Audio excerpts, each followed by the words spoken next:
Read by Dale Grothman. Mystery River by Elwin J. Owens. Pilot Wright Nelson was making his first long trip alone in his biplane. He had crossed the mountain range in western Washington and had left the snow-capped peaks far behind. The narrow neck of northern Idaho had been passed over with the same speed, and then he was over a fertile valley in Montana. How beautiful it did look to him! The vast fields of waving grain, from his height, appeared like a green sea with just enough breeze to fan the surface into gentle waves. He slowed his machine and lowered his elevation so that he could get a better view. The closer he came to Earth, the more absorbed his thoughts became in the beauty of the country. Snap, crack, something broke. Pilot Nelson lost his head, so to speak. The machine was out of his control and started its plunge downward. 500 feet to go. Can I make it safely? What will Mother say? These were the last sane thoughts that flashed through his mind. Everything turned black before his eyes. To him, it seemed that his body was shrinking. He was dropping down through space, a dead weight. The earth seemed to open up. His falling body took on momentum. Into the opened chasm he fell. Down between its ragged sides he glided, even faster than the plane. Faster, faster, faster he went. Suddenly he hit bottom with a thud that almost flattened him. He realized himself alone in a strange world, surrounded by strange beings. More than that, he was in the middle of a milky river, and when he tried to right himself, he found that his body floated easily in an upright position, with his head above the surface. He surveyed the situation. At the source of the river, he observed huge propeller blades similar to the ones on his biplane, only 100 times larger. They were fixed to stationary supports, but were slowly rotating, forcing the liquid of the mysterious river from them. Turning his gaze in the opposite direction, he noted that beyond him lay monstrous mountains, such as he had never dreamed of seeing. More still became the mystery. The river was being forced to run uphill by the huge propellers. Upon the bank, some distance from him, were nude persons. They came nearer to him, such ponderous masses of human flesh he had never seen. Large rolls of fat encircled their bodies, making them appear like human forms built up of odd-sized automobile tires piled one upon the other. Their bodies were gigantic, but such small heads, no larger than his fist. The eyes no larger than those of small birds. A crowd of them gathered on the bank. They conversed with each other by means of radio headsets and used floating aerials. All seemed to be happy. All seemed to be looking in his direction. He tried to call to them. They paid no heed. But when he motioned he was hungry, they laughed heartily and plucked straws from the ground. Through these straws, they gorged themselves with the fluid of the river. Having drunk their fill, they again laughed heartily, wiped their lips, motioned him to drink the same, and moved inland. Pilot Nelson took a swallow from the river.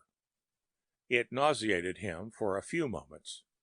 Then he began to feel his flesh bulge out, and his strength began to return. He plunged over on his side and tried to swim to shore. The contents of the river became thicker and thicker as he progressed. Soon he found it impossible to swim further. He tried to climb to the surface, but when upright he could only get his head above the milky matter that surrounded him.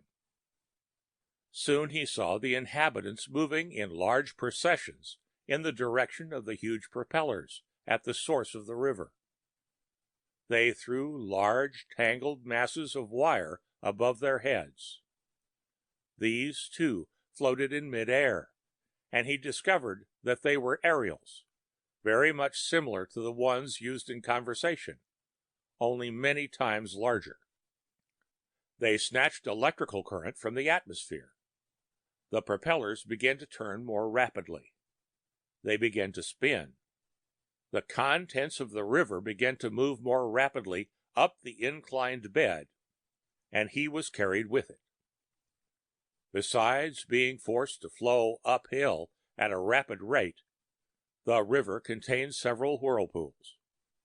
Pilot Nelson floated into one of these. It spun him around like a top. He soon became dizzy. His vision was hazy. On and on the river carried him. The atmosphere became warmer and warmer the further up the hillside he floated. At last, the heat was torrid. Again, his body began to shrink. Smaller and smaller he became until, at length, he seemed no more than 3 feet high. The river was changing color. He was out of the whirlpool. The current had slackened to a slowly moving mass. The color changed from white to cream, then to chocolate, finally becoming dark brown. And as it changed color, it grew warmer and warmer until it was hot. His body was becoming seared. His clothing dropped off. His flesh was fast being dried out. Lighter and lighter he grew, and as he grew lighter, his body floated more and more above the surface. At last, he was fully emerged, nothing but a miniature of his former self. A still stranger land confronted him. Great rocks stood out, the only landmarks in the vast expanse of seemingly barren waste. Far back he saw the pygmies of dark complexion floating about, their feet just skimming the surface. Close to them, from out of the fissures in the rocky bed, floated up gases of many-colored hues. He inhaled deeply, and to his surprise, he too floated across the surface. He was being carried by a gentle breeze in the direction of the pygmies. A great light of purple-white, so bright that it nearly blinded him at first, served as their sun. The pygmies seemed very busy. They did not notice him. He observed them carefully. No hair, no ears, no nose, no mouth. Simply a dark ball for a head and a face form that resembled a small, old copper funnel. Through this funnel they drank freely of the boiling hot liquid. Their eyes were large and green. Their arms were nothing but bare bones, and, at the end, were cupped hands with the fingers webbed together. They were boiling metals and precious stones in the fissures of the rocks. Silently he watched them. One would dip up diamonds in his cupped hands and sail away. Another would dip platinum and float off in another direction. He followed their course in the light of the great purple-white lamp, and noted that they deposited their wares here and there in small quantities, in what seemed the under surface of the earth's crust. Suddenly he heard what he thought was the chirping of a bird. The chirp became more shrill. He looked about himself and saw millions of these pygmies floating in from all directions. They surrounded him. A leader floated to the center of the assembly and began to scratch characters in the stone with his chisel-like foot. Soon all was commotion. A stiff breeze came from the fissure in the rocks and blew toward the river. Pilot Nelson was carried in its course. When he reached the river, his body took on weight, and again he dropped helpless into the dark brown liquid. Numerous air currents began to agitate the stream. It began to flow again, and it flowed uphill. The huge purple-white lamp became brighter than ever. It blinded him. He could feel himself being carried rapidly through space by the current. The air was becoming cooler. He was somewhat refreshed, and his body enlarged to its natural size. Slowly, the dazzling light became fainter. He could see. Giant vegetation was on all sides. No leaves or branches, just huge, rough, gnarled roots. Again, the current of the river stopped. He was in blood-red waters, just a little more thin than the liquid had previously been. Still, he floated with just his head emerged.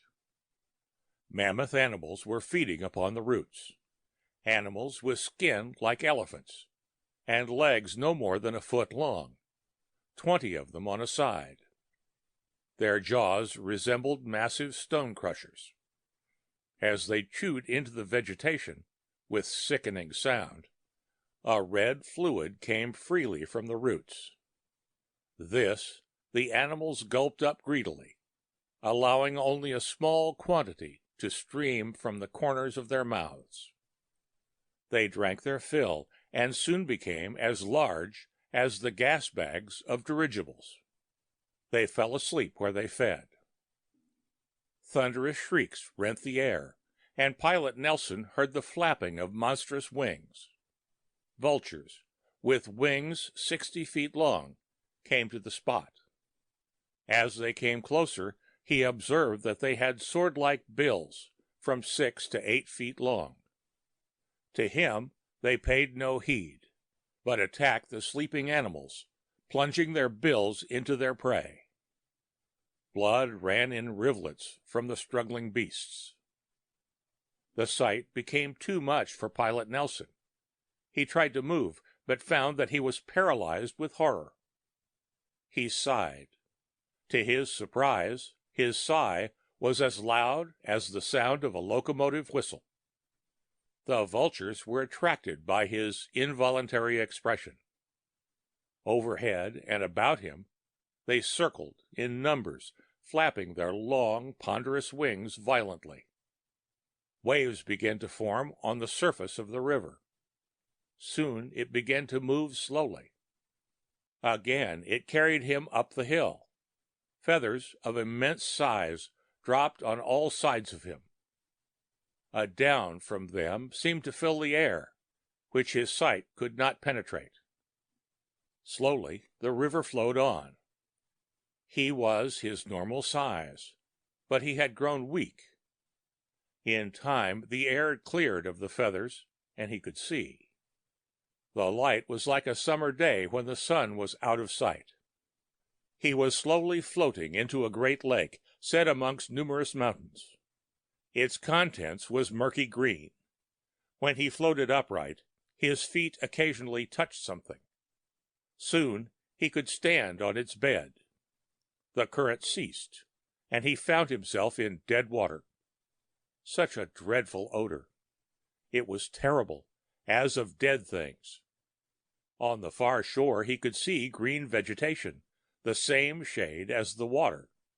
Slowly he made his way in that direction. The banks were covered with moss of pale green color.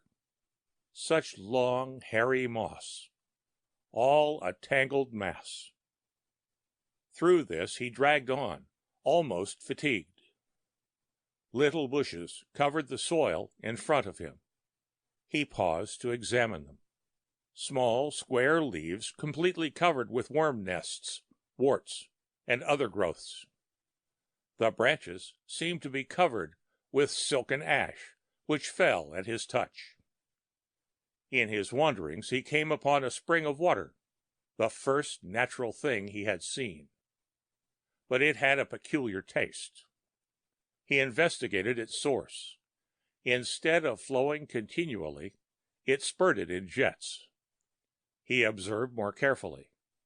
A huge, muscular body, the color of an oyster, lay almost buried in the sand. It expanded and then contracted. When it contracted, it forced the water from an opening in its side. The sight of this caused Pilot Nelson to grow weak, so weak that he could not stand.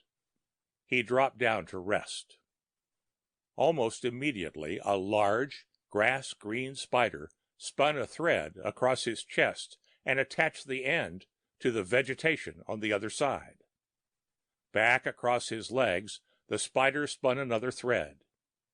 He tried to rise, but found that he was tightly bound. Soon, numerous threads completely bound his struggling form. Strange noises came from all sides. He tried to turn his head so that he could see the objects, but found that the spider's web had bound his head. A slimy, crawling thing passed over his body. It began to chew at his toes. Such pain! He tried to call out, but could make no sound. Then a strange small bird with 4 wings flew over his face and began to peck at his fingers. Others came, and he was being besieged on all sides. One became more greedy than the rest, and in the struggle broke the thread that bound his head. He could now turn his eyes in the direction of his attackers. Suddenly, a film seemed to envelop his body, and he was immune from pain. But slowly and surely, the birds were picking away at his body, piece by piece. Out of the slimy recesses of the grass-green lake came a crawling, wriggling thing. It was half snake and half fish. As he lay with his face toward the lake, he watched it approach him, coming as if by instinct. It carried its head erect by means of small wings attached just below the back of its eyes. Its mouth was small, with short jaws, which it kept opening and shutting as it wriggled its way toward him. Closer and closer it came. He could now see plainly that its back was covered with mossy vegetation. Its belly was covered with scales. Its teeth, or fangs, consisted of 2 sharp protruding teeth on the lower jaw, and a sort of broad, flat tooth on the upper jaw. The lower jaw it kept on moving up and down, as if in anticipating the feast of human flesh. He tried to turn his eyes from the object, but learned that the film that had deadened the pain had finally paralyzed his muscles. He could not move his eyes. They remained set on the object. When close to him, froth came from the corners of its mouth. It plunged its head against his side, sinking the teeth of its lower jaw deep into his flesh. Up came its head, and it had gouged out a piece of flesh. With one gulp, the snake thing swallowed a mouthful. It drove its fangs for another piece. Again and again it kept gulping down his flesh. The effect of the film was now dying out. He could feel the painful stabs of the fangs in his side, and for the first time realized that the birds had left him. He was alone with this carnivorous thing. The pain was growing more intense. In his agony, he tried to move. He could turn his head, but nothing more. The fangs again pierced his side, and he could feel them tearing away his bowels. He groaned, and then lay quiet. The groan seemed to relieve his agony. A human voice came quietly from a distance. "How is Wright this morning, doctor?" It was his mother's voice. "I have just dressed the wound in his side. It is healing nicely. The crisis is past. He seems to show some signs of consciousness, and I think that he will be able to go home in the course of a month."